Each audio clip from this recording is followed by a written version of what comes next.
Hi, I'm Frater Xavier. Welcome to my channel, MindandMagick, where we demystify the occult and teach magic and proper mindset so that you too can live the life of your dreams. Now, many people don't even believe that magic exists, but I assure you that it does. It's just simply misunderstood. Magic is merely a collection of universal laws that you need to adhere to achieve the desired result, which can be as easy as purposefully putting an instruction into your subconscious mind to performing a complex ritual full of symbolism. And we cover all of this on this channel in the Mystery School series, which I recommend starting from the beginning here. Which, if you do, I assure you that within a relatively short amount of time, you'll have many questions that you've had on magic and the occult and even this world in which you live answered. We've had many success stories from people who have completely turned their life around for the better simply by using the knowledge and information on this channel. So many of the answers you seek can be found within the Mystery School series. Even so, there are a lot of questions that I get asked repeatedly. And so I would like to take a moment to address those frequently asked questions so that we both can save ourselves a lot of time. Question 1. What happened to your voice? You used to sound different in the earlier videos. Well, the short answer is I had sinus surgery, and it had the unintended side effect of changing the tonality of my voice. You wouldn't think that opening up your sinuses would make that much of a difference, but apparently it does. Question 2. Are you available for consultation? Will you do some spell work for me?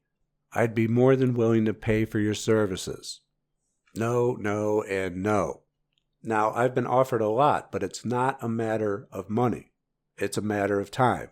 If I were to do that, I wouldn't have time for anything else, including running this channel and making videos. I firmly believe that the way that I can do the most good is to mass teach everyone how to do this for themselves via the videos that I make here. Now, I know your problem's important, so is everyone else's. You're not alone, and it wouldn't be fair for me to take some and not others. So we're not doing that way, but if you watch the videos, you can have a successful magical practice in a very short amount of time. Question 3. What is your email address? How can I contact you? Well, that depends on why you want it. Are you wanting it because of question number 2? I don't like to give out my email address because many people, once they get it, never stop sending me emails. Now, it is given with purchases of my programs, but it's supposed to be reserved for customer support.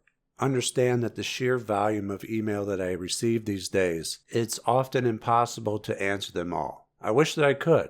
The customer service emails I'm obligated to respond to. And everything else, well, the shorter it is, the more likely I am to reply to it. If everyone writes 10 paragraphs, all I'll be doing is reading email all day.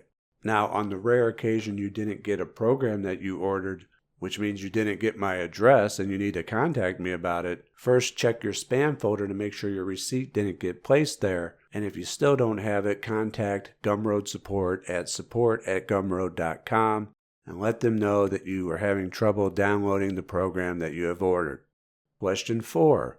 Will you do a video on a particular topic that I'm interested in? Perhaps, but not because you asked me to. I tend to do videos as I'm directed to through my meditations, or it'll just come to me. And as many people can attest, they come along at the right time for a lot of people. If it's not broke, don't fix it, so to speak.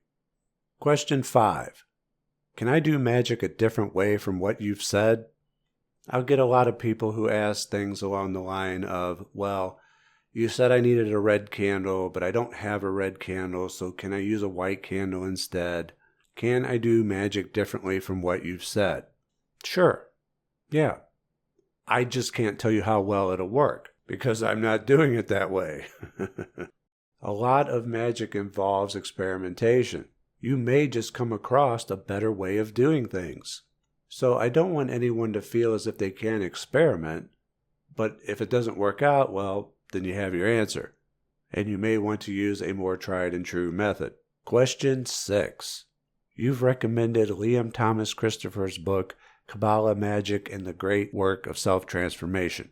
In it, he says that one shouldn't do any other magical work at the same time as doing his curriculum. Does this mean your programs too? Well, yeah. He already told you, you're just double checking. Now, that doesn't mean that you can't download and listen to my programs or read any other books while working through Kabbalah, Magick, and the great work of self-transformation. It just means that you can't practice it. I wish you could, but his curriculum is all about balancing yourself out, and you don't want anything else interfering with that process. So you'll need to make a decision on what you'd rather do first. And if you're asking whether you can perform other magic at the same time as the curriculum, when Liam Christopher has said that you shouldn't, your commitment may be in question.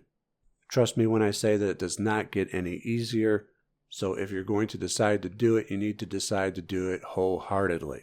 So, those are the facts. Those are the frequently asked questions that I tend to get the most, and hopefully this will answer a lot of them. Again, if you're new, I'd like to welcome you to the channel. I'm Frater Xavier, and I'll see you soon. Take care.